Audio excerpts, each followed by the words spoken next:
Avengers! Assemble. Hello everyone and welcome back to Excelsior, the world's #1 Marvel's Avengers podcast. This is your episode for February 6th, 2021. I'm your director, Christian Buckley, joined by the Apex legend, Jack Martin.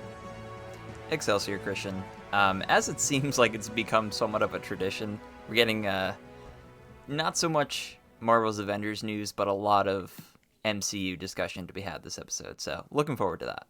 For sure, yeah. There is some rumblings, we figured there'd be a little downtime considering the most recent drop from Crystal was the announcement of the Hawkeye War Table.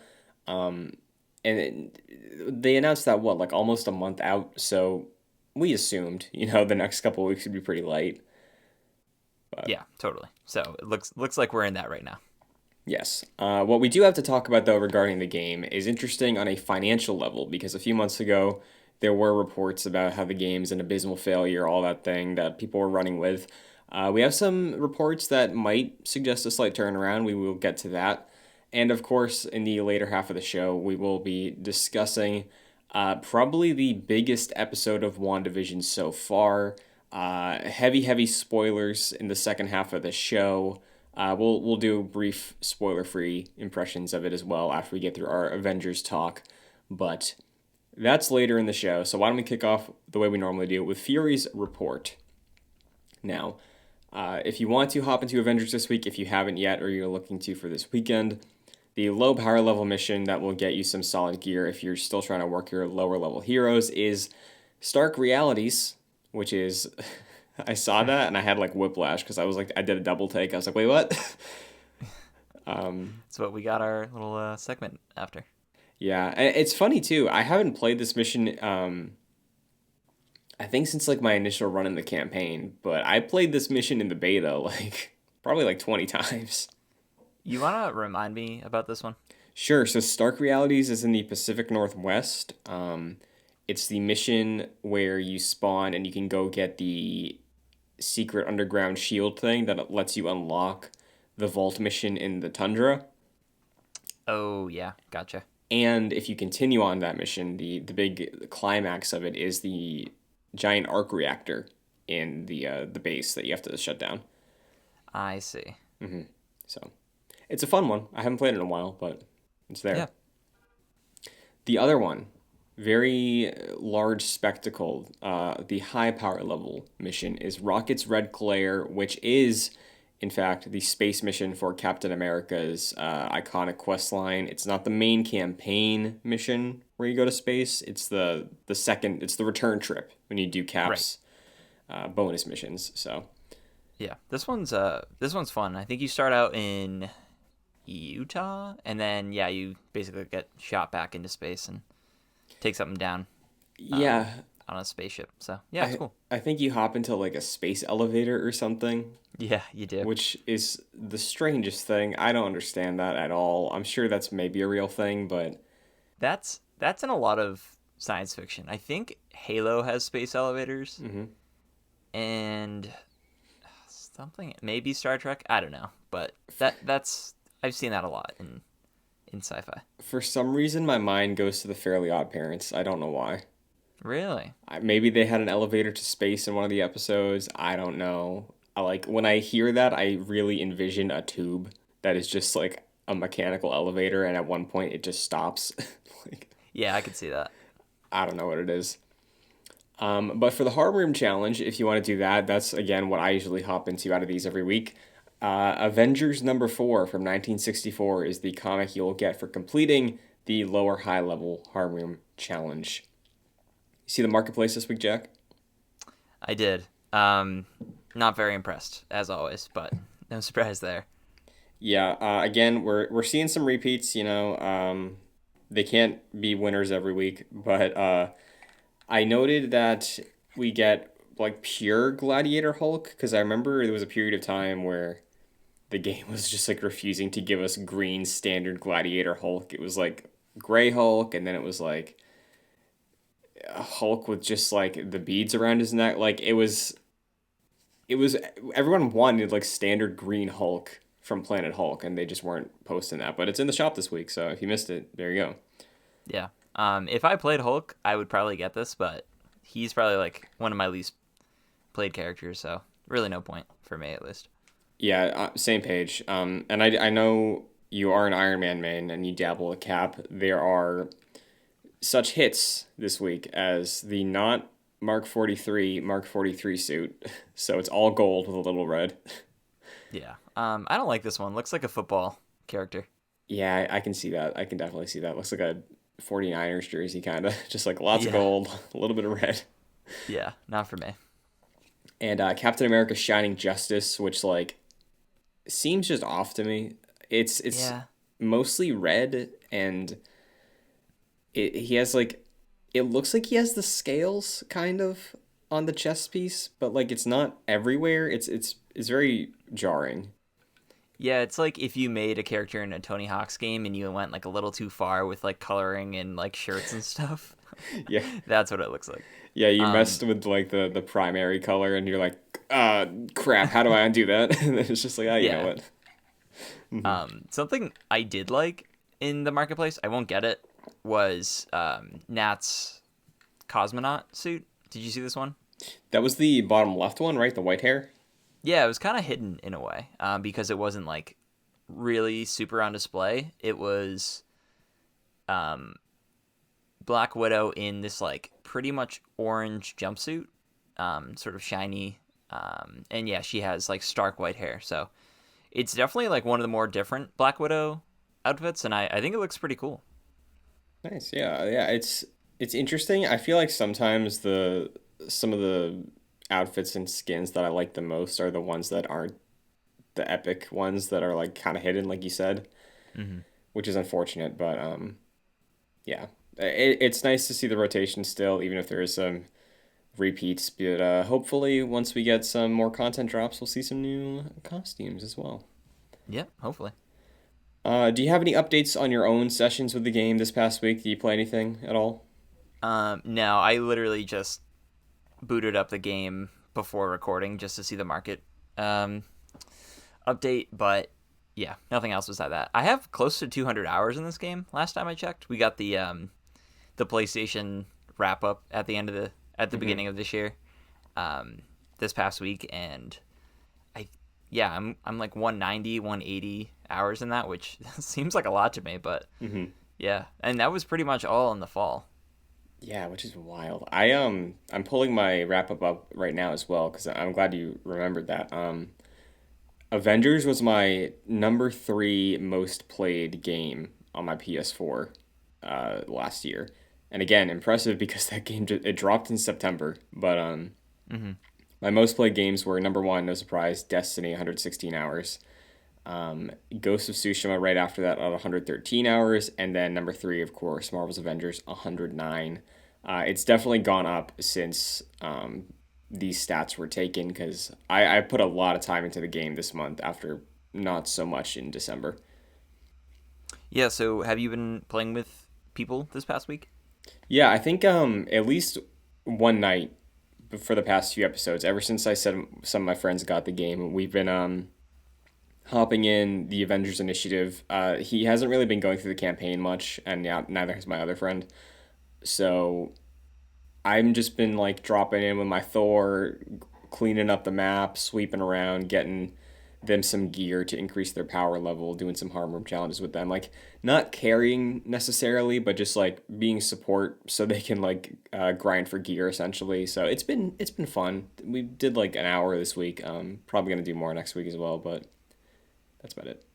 Nice. You love to see it. So I looked at my PlayStation wrap up, and Apex Legends was my top game. I Hmm. had 397 hours Damn.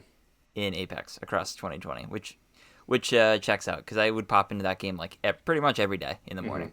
And That is then why your name is the Apex Legend. yeah, they don't call me that for nothing. Uh-huh. Closing in on 300 wins. Nice. So we just got our you, me, and Mike Connors, friend of the show, Mhm. got our first win collectively. So that was nice. Yes, that was very nice. And then number two was Marvel's Avengers, 179 hours. So very close to that 200 mark. Very, very nice. Yeah, and I'm assuming by the end of this year, for both of us, it will just continue to increase as long as there's content to play. But Yeah, totally. with that, why don't we talk a little bit about some stark realities? Because I teased this at the start of the show this week. Remember, I want to say maybe November. There was a report that went out that was like, "Oh, game's a failure. It cost the Square Enix $60 million in losses and all that stuff." Yeah, essentially, it was Square Enix like detailing its like fiscal quarter, and it was like its HG Games segment wasn't profitable, Hmm. and they said it would have been profitable if not for the release of Marvel's Avengers. Right. So yeah, it seemed like to me because of because Avengers was hitting like sales like records in a way, like hey, this was like the third best launch for a superhero game, something like that, and things like that. It charted on NPD pretty well. Hmm. This struck me to me as yeah, that report is basically saying Marvel's Avengers had a ridiculously high budget that even though it sold pretty well, it just couldn't meet that expectation. Sure. And I'm glad you bring up the point that it's the entire division. It's not necessarily pinpointing on a specific game, Right. because in that um, like sales report being at a loss, they are including releases from last year at that point in time, with like including Final Fantasy VII, but it's isolated to that specific quarter, which is Mm-hmm. strange because somebody pointed this out. I don't know how the financial structures are worked for fiscal years, but I'm pretty sure that September, like the first half of September, is basically the end of a quarter. So I could see some weird thing where because Avengers launched in September, like there was really no time for it to recoup all that cost that they were expecting to get out of the game, despite looking at NPDs, looking at the sales charts for the year, and seeing that it was a solid seller, you know? And Yeah. I think because of that, because it hits right at the end of a quarter, and looking back at the most recent quarter, which would have been October, November, December, reports for that are having the entire HD Games division at a success, at a profit, and that is including, again, it's vague. They aren't doing game by game, but they did note that in a translated report, titles like Final Fantasy VII Remake and Marvel's Avengers are leading the HD Games division to a profit. So, is there a case, you think, where because the game launched with like a week or two left in that quarter, maybe that's why they had to report it as a loss because they couldn't get all those back within that quarter? Or like, what is this just a weird thing of like how fiscal reports work, and then people ran with it as like, oh, the game's a failure, even though it's charting on some of the best selling games for the year, breaking records for superhero debuts? Like, what's your read on all that?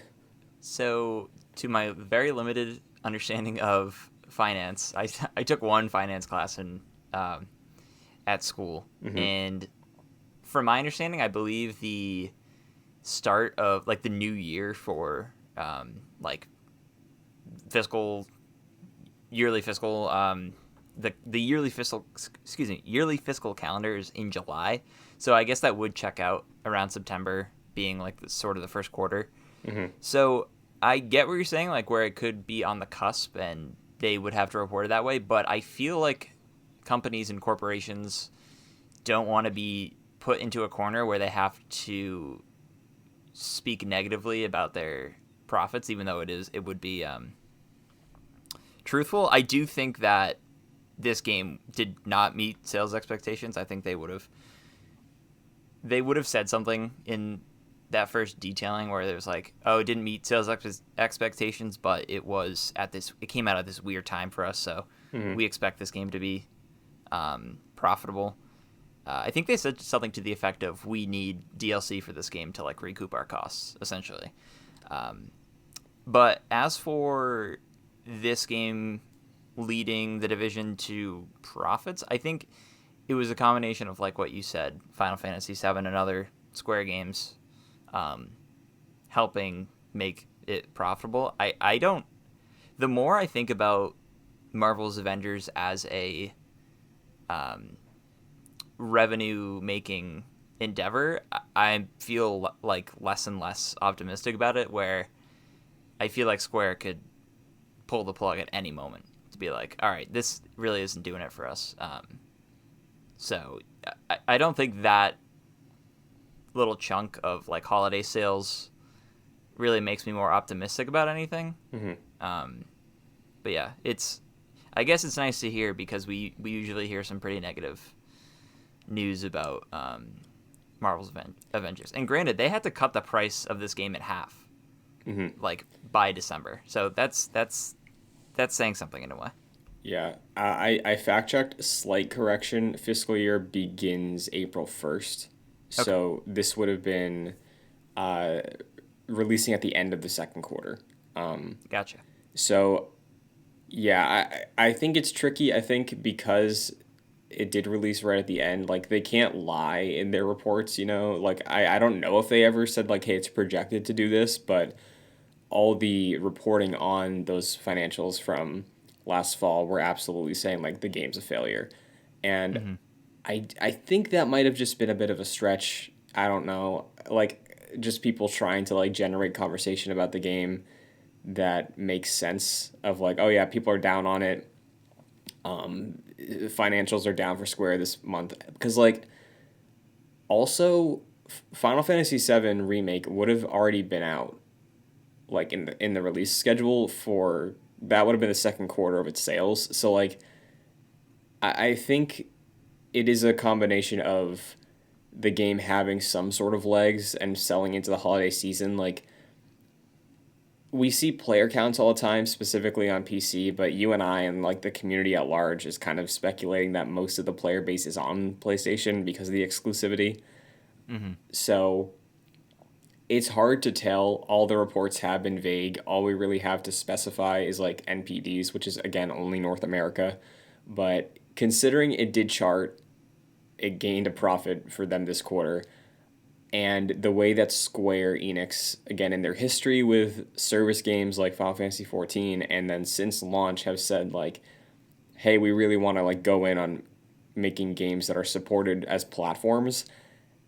I feel like a little safer about the game personally. Like I do think they're probably a bit more committed than, or maybe not them changing their tone. Like I think that since the beginning, they're probably giving the game like a little over a year before they decide whether or not to pull the plug.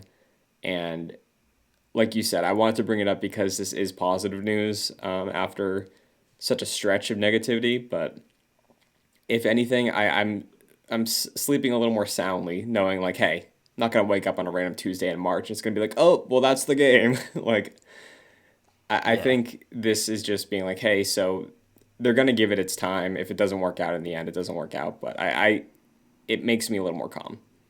To me, if to make me feel a little bit more optimistic about this game financially, Hmm. would be like once like the big DLC comes out, like Black Panther, and if we get like a Captain Marvel DLC or something like that this year, to see like player bases increase and to see how the game sells around then then I'd feel more confident. But it's almost like expected that you cut the game's price in half around the holiday season. People are gonna get it because they didn't Hmm. want to spend $60 on it. Right. Yeah, I guess like withdrawing it from the holiday season, I want to see like how it sells at those points we've been talking about where they release a big DLC and the game sales are just going to increase. So I want to see what that looks like.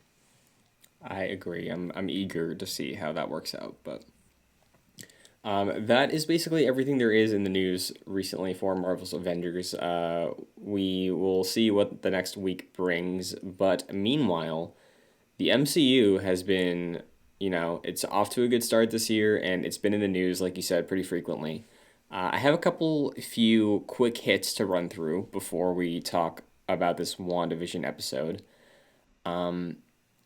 You saw that Ryan Coogler has signed on for a handful of projects with Disney, and one of those is a Disney Plus series centralized on Wakanda. Yeah, this is somewhat surprising because we got the detailing that Black Panther 2 is still a thing, Hmm. and he's going to continue doing that, directing it, uh, without recasting the role, of course. Hmm. So to me, this seems that this is probably far away since we didn't get that news with the Investor Day. Hmm. And this probably won't be about Black Panther. Like, it'll be more centered around the Wakandan culture Hmm. and some of the characters that we saw in Black Panther and probably will see in Black Panther 2. Hmm. How do you feel?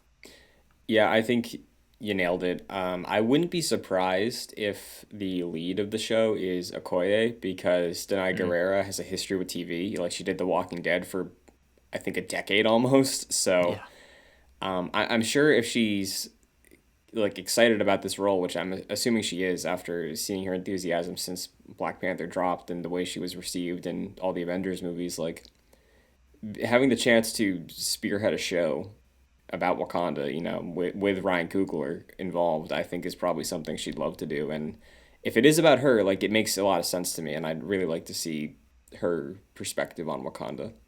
Yeah. I think we both loved her character from what we've seen Yeah, so far from her. So I think that'd be great. absolutely. I do you think there's a world where this gets priority over Black Panther 2 just because it like go with me here. I think if you do a Wakanda Disney Plus series after all the success of Disney Plus, it one buys you more time to figure out what you want to do with Black Panther 2 and like I don't know. I feel like it's more of a easier way to separate from that legacy and having that pressure of like, oh, how are they going to handle this, Like I think in a series you can absolutely make it a little more ensemble based, which like obviously the cast of Black Panther 1 is stacked, so I think they could make an interesting show showing the perspectives of all these like supporting characters. Yeah, I think I'm with you there because they have to kind of walk a tightrope with Black Panther now. Um, and I feel like this is a safer way of shifting, like what you said, the focus from Black Panther to just Wakanda. Hmm. Um, Not as like a shield passing moment from Cap to Sam or anything like that, but in a way of just being like the MCU's focuses on the Wakandan culture and multiple people rather than just Black Panther. I think that could be a good way of sort of broadening um, that focus Hmm. and maybe sort of easing the tensions of what they're gonna do with that very important character. So yeah, I think that's a good call you made. Yeah, like I think because also Black Panther 2 was delayed, so I Mm-hmm. could see maybe this get shifted up ahead of time and basically doing exactly what we're expecting maybe. But what also was in the news is James Gunn because he was asked about Guardians of the Galaxy, um, which sometimes I think about Guardians 3, Jack, and I just get sad. Me too. Me too. Well, it's Disney's fault. It's all Disney's fault. Like Screwed the pooch on this one. I'm excited to see his take on Suicide Squad. I want to see him directing Harley Quinn and all that stuff because he's been talking up that production for so long, and I'm excited to see that. Um, but they're still not shooting Guardians 3 yet. The Guardians are currently some of them on set for Thor: Love and Thunder, so we're gonna get Guardians content soon. But James Gunn was on Twitter talking about his plan for the Guardians, specifically saying one, he's been supervising and talking to Taika as a consultant for the Guardians on set for Love and Thunder. So I think that's pretty good. I believe he did that for Infinity War as well, which is I think important because so much of James Gunn is in that team. Yeah, he really like established the Guardians as we see them today. Like Hmm. that, the tone comes from James Gunn. So yeah, it's really important that he's like involved, at least tangentially Hmm. in any direction with those characters. For sure. And he was also responding to a fan on Twitter saying that the Guardians of the Galaxy holiday special is going to lead into Guardians 3 and is going to be utilizing the set stagecraft stuff that the Mandalorian was using. So I guess not much to pull from there, but I'm a little surprised that the Guardians Holiday Special is going to lead into three in a way. Like, do you think that's going to be anything major? Like, where's your head at with the scope of the Guardians of the Galaxy Holiday Special, I guess? Yeah, so I think it'll be different than the Star Wars holiday special we got because like that was a Lego one, and they Mm-hmm. were like, this really isn't canon. Um, so I think this will not be that much. Like we're not gonna get like super canon from this, but yeah, it sounds like we're gonna get like some sort of like a tidbit to lead the Guardians in a direction. Yeah. Like maybe this tees up Star Lord for going on a search for Gamora or something like that, Mm-hmm. in some way or another. But to me, the most interesting piece of information is the Mando technology that Mm-hmm. they're incorporating because we haven't seen that in Marvel. So I want to see how the MCU utilizes that technology. Mm-hmm. Yeah, I think that's a really good choice for Guardians also. Like, because James Gunn said they'd be using it for Guardians 3 as well. So it's just like the technology that Mando's been using, he wants to implement into his next two Guardians projects, which I think is cool. And like you said, it's going to be interesting to see that in Marvel. And I think an easy transition is doing it in a sci-fi space setting, the way Mandalorian is, you know? Yeah, because you can create environments that don't exist and Mm-hmm. put put characters in that. And to me, Guardians has a much more colorful depiction of space than Star Wars does. Mm-hmm. So I want to see it. It'll almost be like the inverse, where Star Wars is more drab and broken down, and everything's used, while Guardians is like very clean and colorful. And yeah, I'm gonna be looking out for that. And yeah, that's exciting. Mm-hmm. And your eyes will be able to feast because they got the same cinematographer back for Guardians 3 as well. So Ooh, lovely. yeah, I was happy seeing all this Guardians news this week. It's definitely probably like 2 more years away. I think the holiday special is 22. I don't remember, but Mm-hmm. it's gonna be a waiting game for a while. Yeah, sure will. But we won't have to wait too long to see what's gonna happen with this very interesting WandaVision cliffhanger, Jack.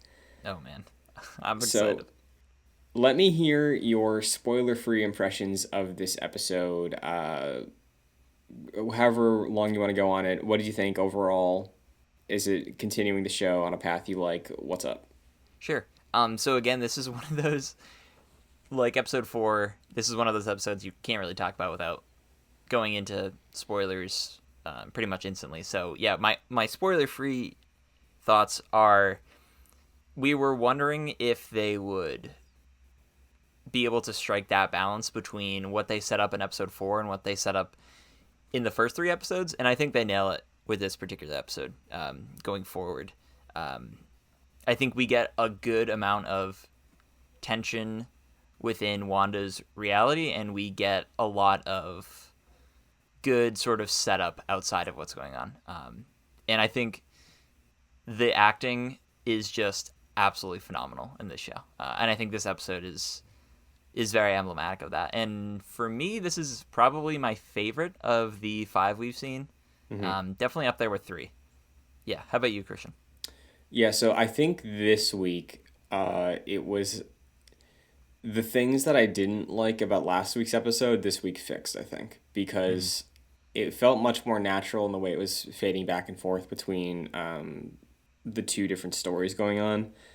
Um, I think now we absolutely know like what the rest of the show is going to be like. You know, I don't think we're going to get anything that is self-contained like the first 3 episodes were. I definitely think now it's much more like, hey, so we're back in the MCU groove, and there's this weird stuff going on top of it. You know, so on that level, for me, I feel like the mystery's gone. Like it's all gone. I think all of that stuff that they were building up, it's like, hey, that was fun for a couple weeks, but now it's just like, okay, we got to solve this problem, which is fine. You know, I get we're building towards a conclusion with all these different stories and characters. I think I would have liked maybe one more week of just like really trying to be more ambiguous with what's happening. But since this is what the show is now, I think it was the best way to handle it for sure. Like where last week's was a bit too much of a drastic departure from the first three episodes, I thought this one, like you said, is a perfect balance and lots of really interesting things to pull from as well. And while I wasn't on the edge of my seat of like what's going to happen with a mystery, the tension and the specifically the conflict between Wanda and Vision this episode is really what I loved about it.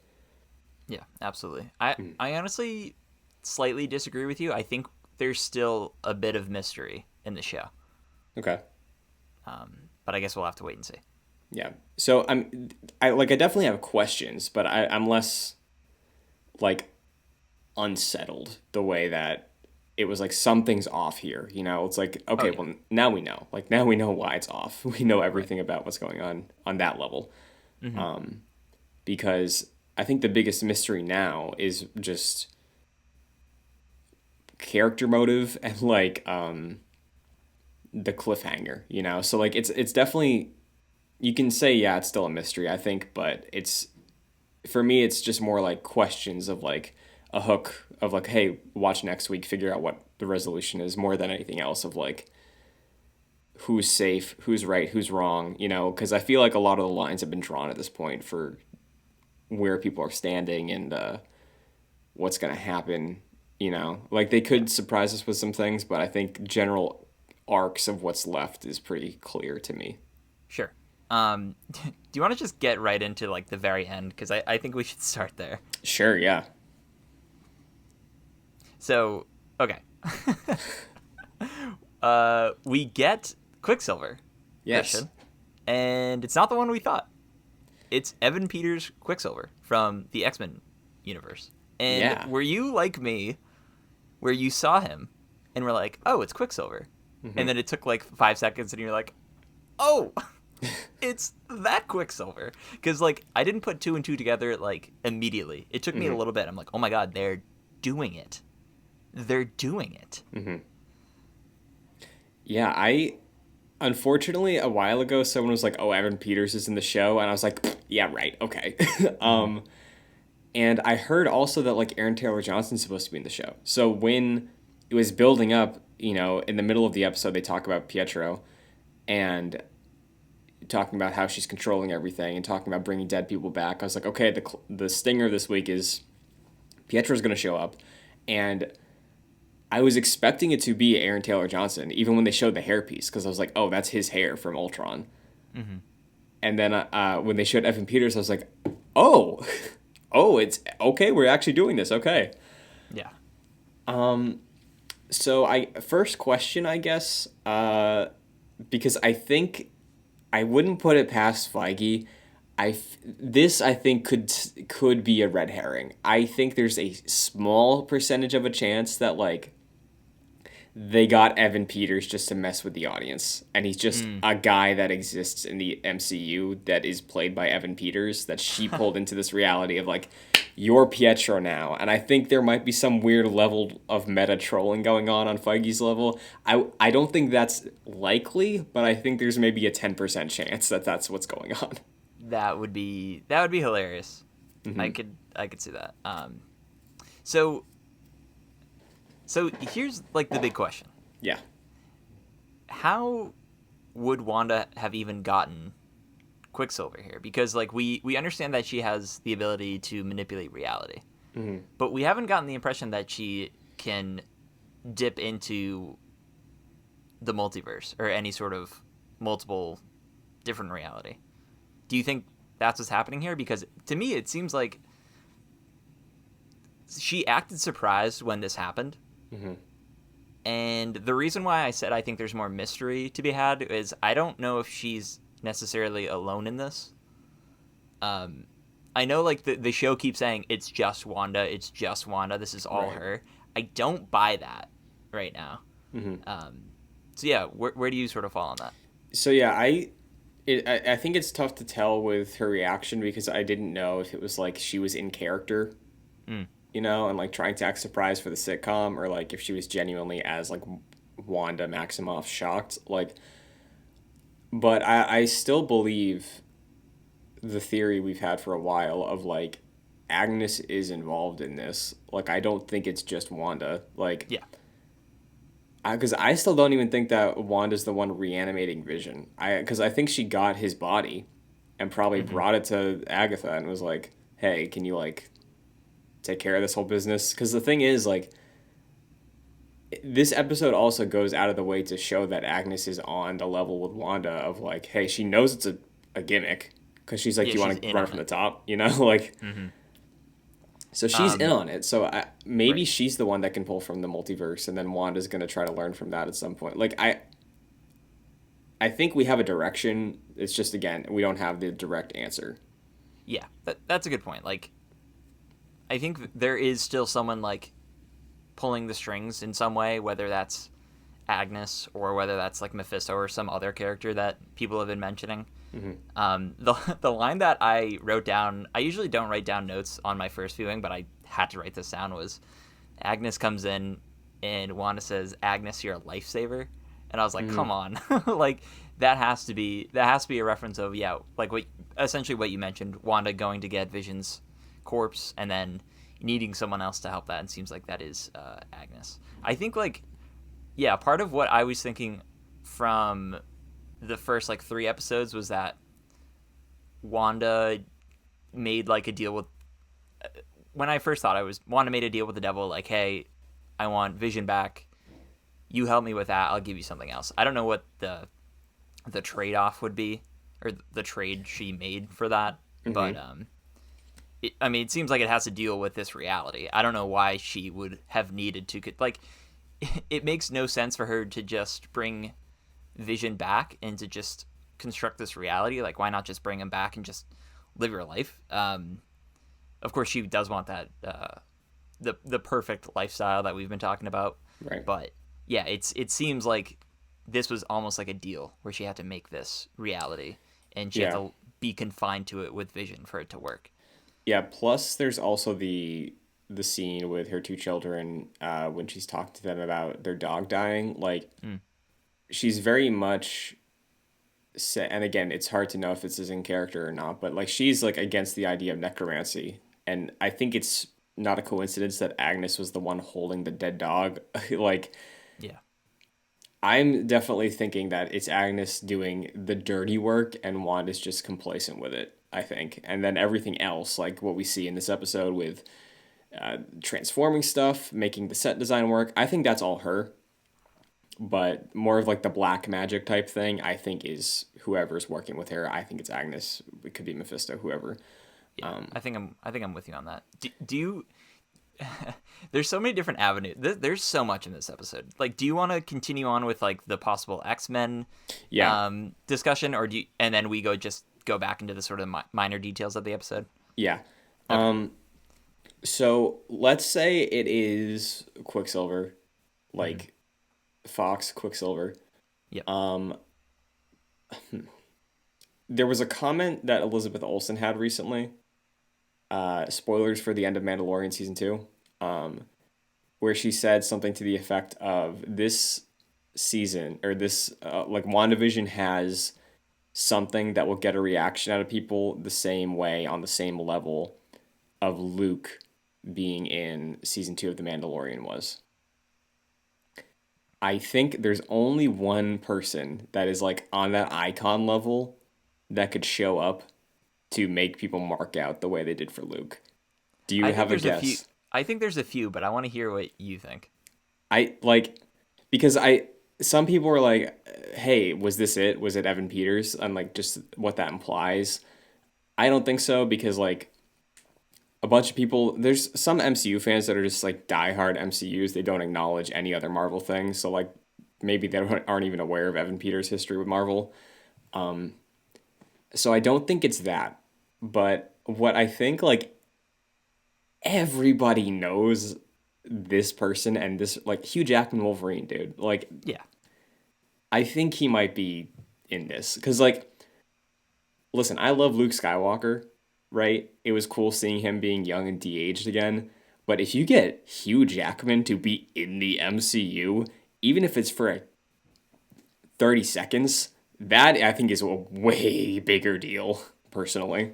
So I'm with you. Hmm. Where you told me about that quote that she had Yeah. after I watched the episode, so I wasn't aware of it until after that. Hmm. Part of me thinks that this is just marketing and she was just sort of overselling something, Sure. where like she was probably just referring to Evan Peters, which by the way, Evan Peters showing up as Quicksilver from the Fox universe, presumably in now the MCU, is a way bigger deal than Luke Skywalker showing up. Because if you watch the Mandalorian season 2 leading up to that finale, you pretty much knew that was coming. There was a Right. handful of options, and that Hmm. was one of the options. Um, but yeah, I guess in general don't think Quicksilver is on the level of Luke Skywalker. I think Wolverine's a good choice, but for me, the one that would make sense, where if we're starting fresh and you need like a head of something, bring in Patrick Stewart as Hmm. Professor X, or bring in any of the younger actors, Hmm. James McAvoy Hmm. as Professor X. I think he's Professor X. So yeah, I think that would be on a Luke Skywalker level. Yeah, I think either of the it's one of those two. I saw Mm-hmm. some people speculate that maybe you'd get like an Ian McKellen or Michael Fassbender to be revealed of like, hey, they're actually Wanda's father, like their true father, Wow, yeah, that'd be huge. which I think also could be good. But no disrespect to the two of them because I love them in those roles. I don't know if either of them have like the iconic holy shit reveal level that like a Hugh Jackman or a Patrick Stewart or even James McAvoy would have for the implications again, like Yeah, so if this wasn't it, I think it's one of those options to make it work. Like I don't think they really care about like the canon of that universe because Quicksilver or Pietro, Evan Peters Pietro in WandaVision seemed different from like the Fox Pietro, right? yeah. I didn't. Well, yes, because he was seemingly under the spell of Wanda in that Hmm. moment, whether she knew it or not. Because like it was very much like a 1980s. Your long lost brother can't like squeeze your whatever he said to Hmm. Wanda. So yes, in that regard, he did act different. I was wondering when I saw him, I was like, is this even the Fox? Like kind of what you're mentioning. Is this even the Fox? Um, Quicksilver? Because Darcy mentioned, oh, she recast Quicksilver. Right. Yeah. Like, Hmm. is this just like a signifier of someone? I watched Dan Merle, formerly of Screen Junkies. He had a review on this episode, and he was like, Wanda can't seemingly bring people back from the dead, but Hmm. could she bring people?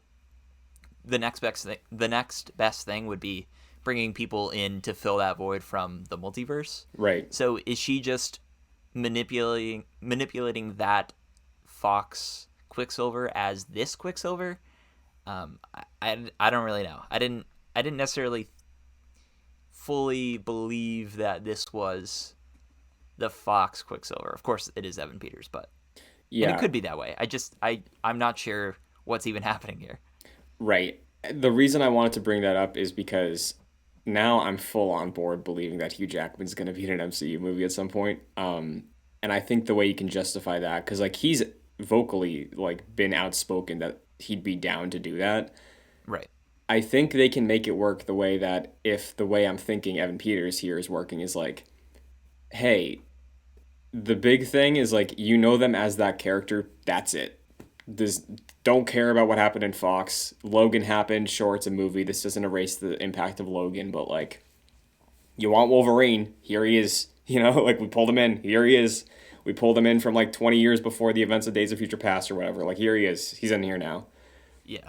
That's my thing where like I don't necessarily want to see Hugh Jackman because Logan was just such a perfect end, as we all probably think. Hmm. But yeah, what you were saying, like if they just take it like, hey, this is a representation of Wolverine, it's not necessarily from the Fox universe, but like, it's along that line, And and this is it's like yeah. our substitute, then yeah, I'm all for that. And it's just still the same actor. It's like, hey, Yeah.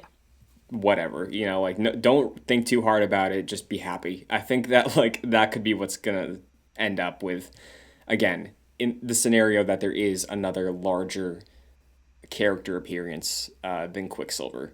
But so I guess the next question is, do you think that Feige was lying when he said the X-Men are a long ways out? Because I really thought he, and again, this is assuming what's happening is what we think is happening. Hmm. I would have assumed that Kevin Feige, the man in the chair, would have wanted like his own fresh, clean slate start at the X-Men, which I guess he could do still if we're doing it the way that we're suggesting right now, with just like a representation of them with that actor we all love. What do you think of that? Yeah, so just straight up, I did not expect to be talking about X-Men this week. Mm-hmm. Like, that was the furthest thing from my mind. And I know we've been talking about, like, you specifically have been saying maybe at the end of WandaVision, there's like some sort of tee up for X-Men eventually. Mm-hmm. Did not expect that to be in the fifth episode. We're literally dead in the middle Yeah. of this series. And we already have an X-Men character from the Fox universe. So that's wild. I don't think. I think X-Men is probably phase 5. I don't Mm-hmm. think it's like I don't think Kevin Feige at the end of in like March or something after WandaVision's like, hey, X-Men coming out 2023. I think if it is phase 4, it takes the place of the Avengers because there's no Avengers movie in phase 4. Yeah. So if there is something to that effect, then yeah, that would be the big team up movie. But yeah, I still think it's kind of far away. I think in like we still have Multiverse of Madness and presumably Spider-Man 3 to flesh out this idea of taking characters from the multiverse or exploring the multiverse in a way. So I think we'll still get those bits of characters seeping in from different universes. Mm-hmm. But I still think a full-on X-Men property in the MCU is 5 years away, something like that. Yeah. I feel like it might be sooner. I could see it be a plus series first or something like Mm. that. But I do think I think this is him pulling his like Captain America Serpent Society thing all over again, maybe. Ooh, yeah. So I do think X Men is sooner. I think you're good to point out that there's no Avengers movie this phase. And I think for the next like 10-year thing, they probably want the X Men in early as they can do it. And if Feige can make it work with doing these like pulling in these characters and actors that we know, because like Deadpool's coming in, Ryan Reynolds' Deadpool, that's been confirmed for a Yeah. while.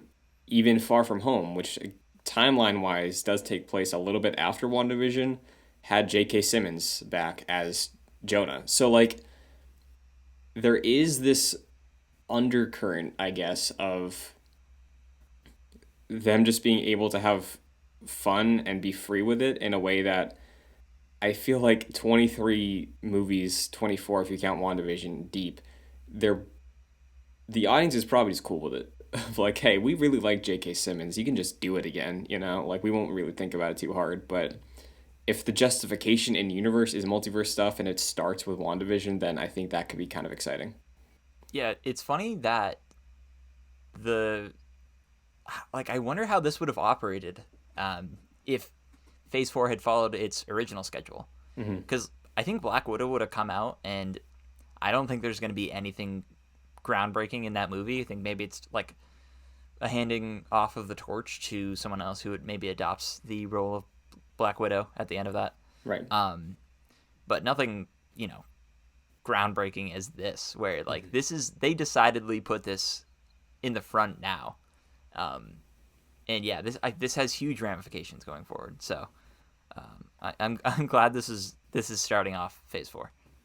Yeah, I agree. And I think they're allowed that because Black Widow's a prequel also that takes place like after Infinity War, I think, or before it. I forget.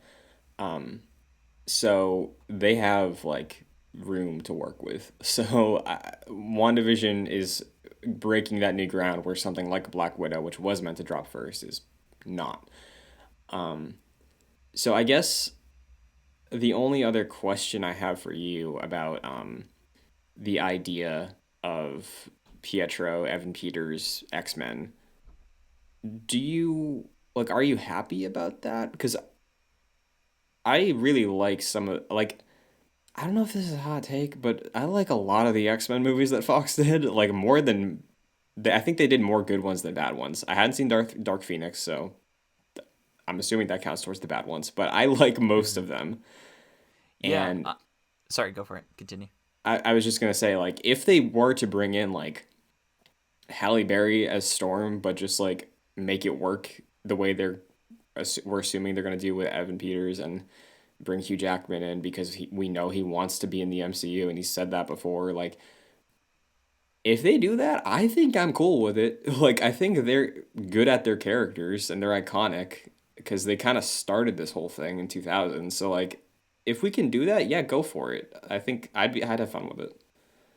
Yeah, I think for me, I would have just liked a fresh start. Hmm. I think it's sad because I would have loved to have seen specifically Hugh Jackman in the MCU if like it all worked together. And I think there were Hmm. like conversations of that happening back when like the Avengers came out, Hmm. but just never happened. So it is sad in a way, but yeah, I think I would have preferred to just have a fresh start at the X Men within the MCU. Hmm. But if this like here's the thing, at this point, I trust Kevin Feige and I trust the MCU. Yeah, me too. So if they want to say, hey, we're bringing in the X Men from the Fox universe, I show me it because I'm with you. You've gained my trust in Yeah. the past decade. So I was I usually don't like audibly react to movies or TV shows or anything when I'm alone. Hmm. But I literally I was like, what? I screamed when that happened because I did not expect that to happen. So Hmm. yeah, I'm interested to see, of course, how that happened, who did this to get him in here. I don't think it was just Wanda. Hmm. Um, Like, is it and yeah, permanent? and what's that? Like, is it permanent also? Like, is he in here Yeah, now? Like, that too. Yeah. So yeah, it could like what you were saying. It could sort of be a misdirect in a way, but hmm. I don't think so. I think this will. I don't think you were saying it won't have ramifications, but this like I think we both agree that this will have like pretty huge ramifications Oh, going forward. absolutely, yeah. Um, so I guess the rest of the episode too, in terms of the core cast, you get to see a little more on the outside, the trio of Monica Rambeau, Agent Wu, and Darcy, piecing some things together on the outside. Some conflict between Wanda and Vision, Vision questioning a lot of things, not really being down with Agnes.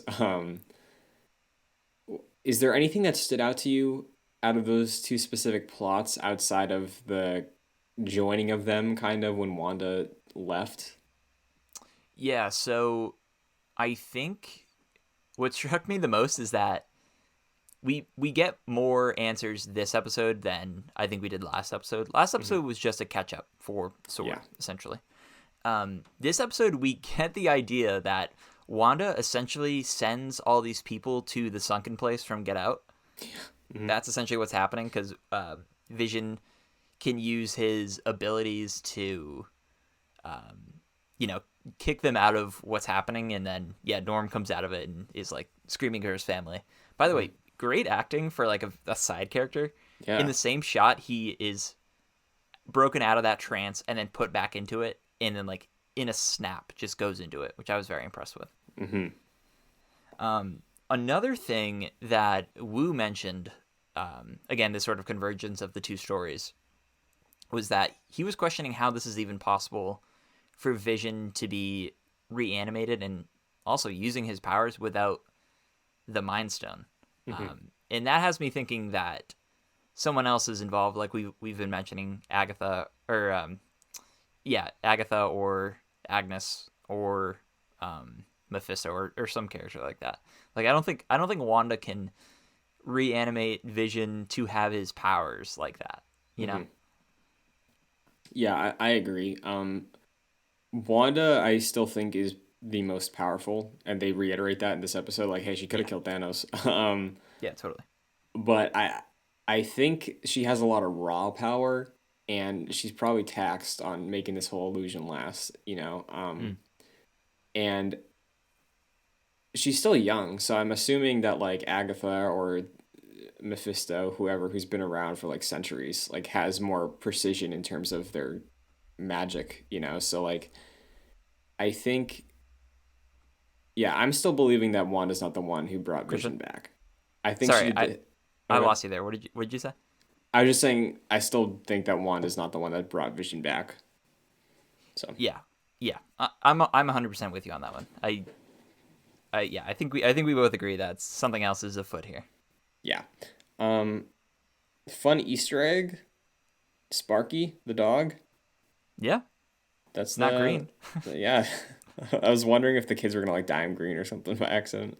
Yeah. I wonder if we get Vision in sort of a he in the Tom King run he had the sort of workbench that he had hmm downstairs. I wonder if he's tries to resurrect Sparky in a way and that hmm turns him green or something.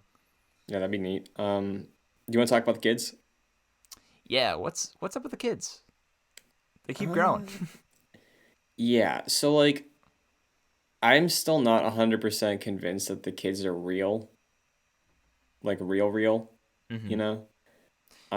Because while Monica and Wu all talk about how like her clothes from that era were persistent, they mention it that like, hey, Wanda morphed her Kevlar vest into this. So like it's she's not creating anything. She's just like reorganizing things. Mm. Um what is she reorganizing with children? Like I don't think like I don't know if she's creating the children if she can make them age. I'm assuming that's her thing too. Like I don't think the kids are doing it. Um Well, it's interesting because she mentioned trying to get them to sleep, and she makes note that like, hey, you can't. Why can't I control you? So it seems like she doesn't have that much influence over them. oh, maybe then okay, Jack, I think we just figured something out. I think cuz you and I are kind of thinking that it might be Agnes who brought Vision back, right? Mm-hmm. We also see Wanda can't control Vision in this episode. Right. She can't control the kids. So can she just not control the stuff that Agnes is doing? Is that Yeah. it? Presumably. Because Agnes is the one who was able to get the kids to chill out, you know? Mm-hmm. Because she goes off screen, next thing we know, they're 5 years old, you know? Yeah. True. So I think maybe it's Agnes then. Like maybe she's the one that's creating these children and who knows what they actually are or whatever, but considering Wanda has her own agency over the things that already existed and creating masks for all of them. Is is Agnes the one who's just she's more powerful or more precise with her magic so Wanda can't have influence over Vision and the children then maybe? Yeah, something like that. If it's if not Agnes, then someone else. But yeah, all Yeah. signs are seemingly pointed to Agnes because Vision makes note in this episode where um, she always seems to come in at the Mhm. right time with Right. exactly what they need. Like in the first episode, comes in with the pineapple, and she comes in at the back of the kitchen with like the dinner that Wanda needs to make. And then in this Mhm. episode, she comes in with the doghouse, even though I don't think she even knew that they had a dog. And also, Mhm. Wanda is more comfortable using magic around her now. Yep. So yeah, it seems like they got something going on there. Yeah. So because of that, I'm not fully convinced the kids are really real. You Mm. know, the way that I don't know if Vision's really real. But yeah, I think there's more questions than anything now. And I think it's good on that level because it's continuing the hook of like what's going to happen next week. But yeah, I think we've reached the shift of the show at this point. You know, like I think most of the rest of the episodes are going to play out format wise the same way this one did. Yeah, so I'm glad we sort of have the back and forth now. And I hmm realized about we were wondering about like, are they going to go back to 4-3? They just went full frame for the, I hmm guess we'll call it inside the hex now. hmm It takes up the full screen, and when they go back out, it's the sort of letterboxed. cinematic uh, aspect ratio that we're used to. Yeah. Um, the only other two things I wanted to mention about the episode that stood out to me were when Vision like was confronting Wanda during the credits, and like he was like starts screaming and panicking and like he didn't know. Like that was one of my favorite things of the show so far. Like just seeing Paul Bettany like that. That was really really good. Yeah, I think Paul Bettany is really like. It seems like this may be his last role because I don't know if Vision comes back from this, and if Hmm. so, like he will have left off on a very high note. Because, yeah, I think this is of course, the most we've seen from Vision, and yeah, he's just knocking it out of the park. Like the acting, I think in this show is amongst the best we've seen in the MCU, and I think Hmm. that falls on the shoulders of Paul Bettany and Elizabeth Olsen. Hmm. As somebody who saw Age of Ultron and bought a 9 foot cardboard cutout of Vision that I'm looking at right now, it makes my heart happy to see him being able to flex finally. Great investment that finally paid off. It's paying off, man. It's paying off. And honestly, the thing that stood out to me the most this episode, and like, yes, the Evan Peters thing is like obviously what people are going to be talking about for the next week. Um, I did have that kind of spoiled as a surprise because like it was in my head as an option, even though I didn't believe it. Mm. The scene where Wanda leaves the hex, like that really was like to me the standout part of the episode. Like seeing her confront Sword, be very very like defensive and like deliberate in what she's saying, what she believes, and the threats she's making. Like that for me was like probably the central point of this episode. Yeah, because it essentially confirms the idea. It was that moment that was like, Wanda knows this is a reality. Like that really confirmed it, and then for her to be like, back off, like we don't like don't trespass here, and then yeah, controls the minds of the soldiers and points the gun at the director of Sword was, yeah, it's pretty powerful. Yeah, and I think again that's sort of building her up to be more antagonistic and sort of the way she's like downplaying Vision's concerns. Like it's I don't think it's like a selfishness or maybe it is, but it's definitely her dealing with all of her issues in a very unhealthy way, like and it's hard to look for me as someone who really loves Wanda. It's hard to look at her as an antagonist, just as more of like a really broken character that's like kind of desperate for like anyone to like just speak to her. I don't know. Yeah, 100%. I think for me the one thing I didn't necessarily love about this episode was the cliche of the director of an organization being Mm-hmm. like very antagonistic toward, like, he very quickly called Wanda a terrorist, and then Yeah. the three characters that we are supposed to gravitate towards are like, no, there's more to it, she's not that bad. That sort of stuck out to me, like, oh, okay, that is classic Marvel in a Mm-hmm. nutshell, where it's like, yeah, of course that's what's gonna happen, distrust the big organizations. But Yeah. that was a lesser point to this episode, where Mm-hmm. it by no means hampered what else was going on in the episode. Yeah. I'm glad you brought that up because in episode or last week I think when with the whole like sword episode, I was really happy because like when he was introduced, I was like, oh, he's not the stereotypical dick of a boss that's like being so like rude and like judgmental towards Monica. Like he seemed like a good, all right guy, right? Like Mm-hmm. as opposed to other directors of things we've seen in the past. And then this week fell right into that, and I was like, all right, expectations were too high. Yeah, but But I think WandaVision presents much more than what we're used to with the MCU. Like there's a lot more to pick out of it than traditional MCU projects. So it is nice where like that is incorporated into the show, and it is mhm. like sort of an eye roll moment. But like there's just so much other things going on too, that are the sort of the main focus of the show. So that's really not even that big of an issue. Yeah, for sure. The other thing I want to ask you, just as another check-in, like, have you had your feelings changed on the week-to-week thing on consuming the show this way? Yeah, so it's been a bit of a roller coaster for me because the first two episodes were definitely setup. Hmm. and that's fine. That's sort of expected in like Mando season 2. The first couple episodes were set up in a way, Right. so that's fine.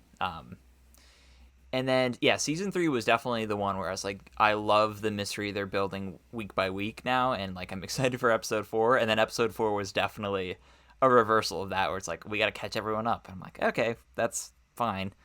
But yeah, this episode brought me back where I'm like, in general, I like the week by week format in television, just Hmm. because I like that conversation. I like how it lasts longer than the Netflix model.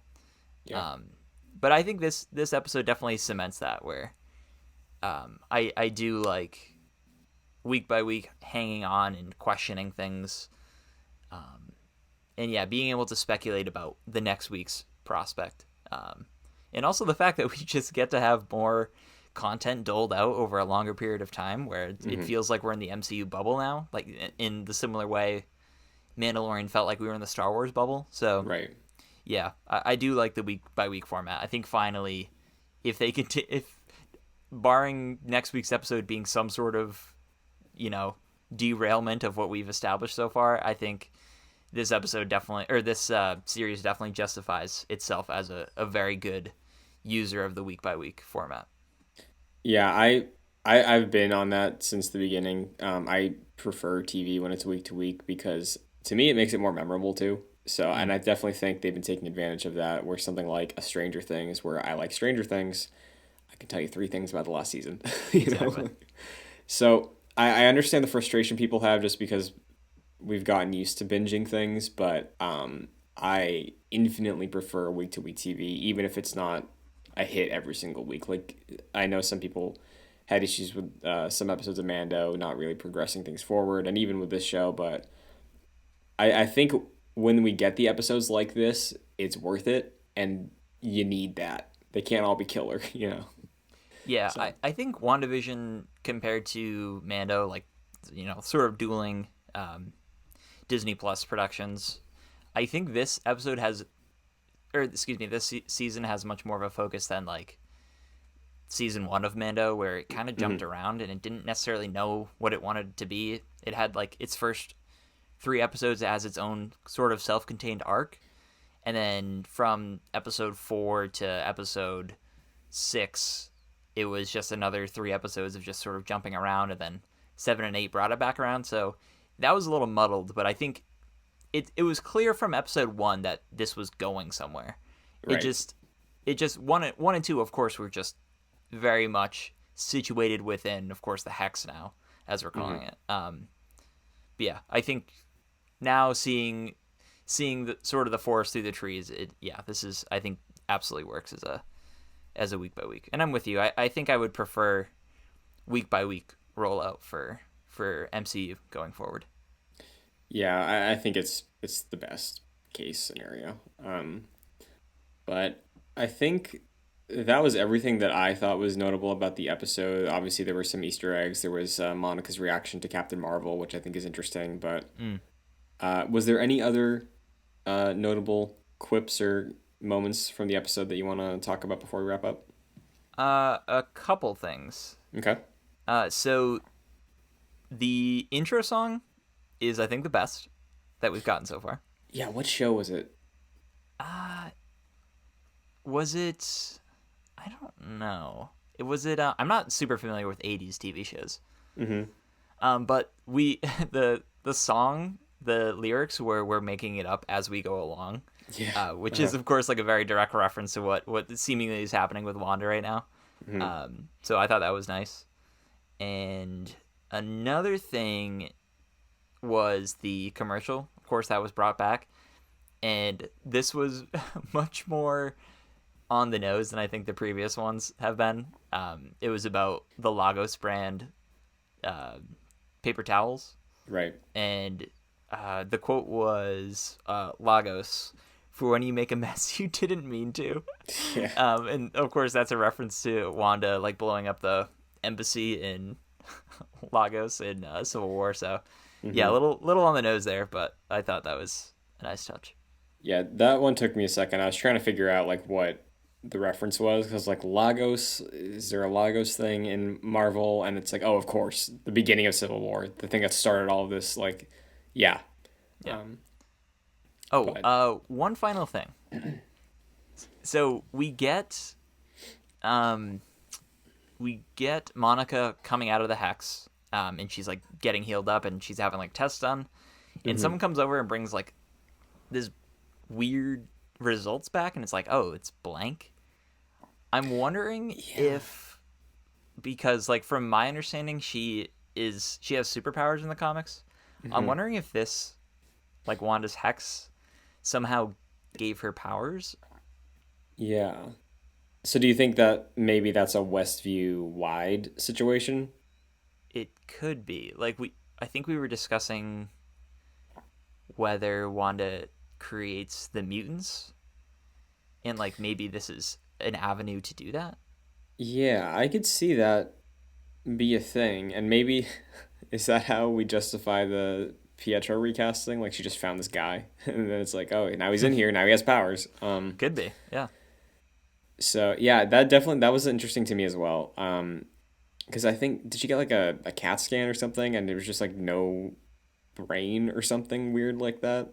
Yeah, it was something like that, and then she refused a blood test. So it seems like the show itself is trying to, you know, like let that go on throughout the, Hmm. drag it out throughout the rest of the season. Right. If that even becomes of anything, that could just be something else. But I thought that was a little interesting considering the character's background in the comics. Yeah, definitely.